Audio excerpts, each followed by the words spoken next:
Welcome! In front of me I have Hama Fit Watch 5910 and I'm gonna show you how to change the language on this device. Before we start, if you want to change the language on your watch needs to be paired with a phone via the Hama Fit Pro application. Once the devices are paired, you can open the Hama Fit Pro application on your phone. In the app, tap on Device. Here, scroll down.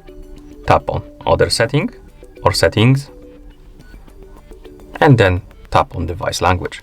By default, the watch syncs the language from the phone, so if you tap on Device Language, by default the identical to your smartphone is selected, but here you have a list of languages you can select and change the language. For example, we're gonna select Deutsch and then tap the check mark to confirm right here in the top right corner.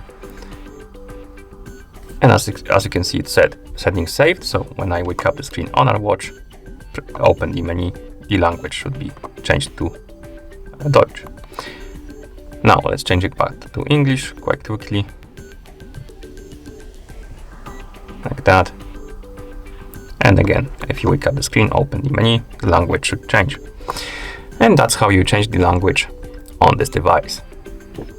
Thank you for watching. If you found this video helpful, please consider subscribing to our channel and leaving the like on the video.